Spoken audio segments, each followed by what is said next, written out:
Depuis un certain temps, on assiste à un blocus sur l'as Douansangao, ce qui a poussé le gouverneur de la région, Lassana Sekou Kamara, à prendre la décision d'interdiction ce mercredi 29 novembre lors d'une rencontre avec des passagers et des responsables des compagnies de transport.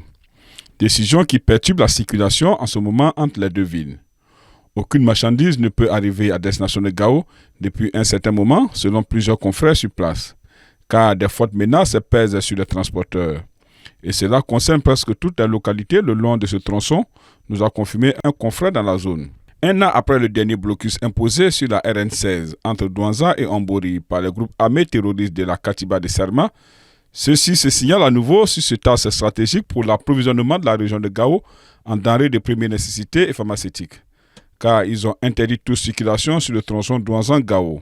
De fait de Kidal, ils essaient de se rabattre vers d'autres localités du pays pour continuer de dicter leurs lois à la population malgré la présence des forces armées maliennes et leurs partenaires internationaux. Selon une source sur place, cette décision du gouverneur est salutaire car les hommes armés font rebrousser chemin aux bus ou camions, à défaut, ils pillent et volent les passagers, ce qui est devenu un danger pour les compagnies de transport et les voyageurs en direction de Gao.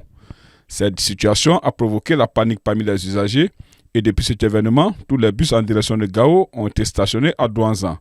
Cependant, les passagers de ces compagnies de transport bloquées en Douanza se trouvent dans des conditions très difficiles. Pour rappel, afin de circonscrire les attaques récurrentes des groupes armés dans la région, le gouverneur de la région de Douanza avait pris une mesure le 28 juillet 2022 concernant la circulation des véhicules dans la région.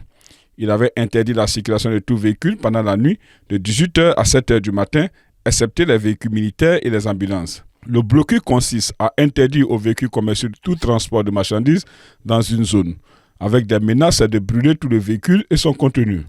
Des passagers et transporteurs déplorent la situation et demandent aux autorités d'agir.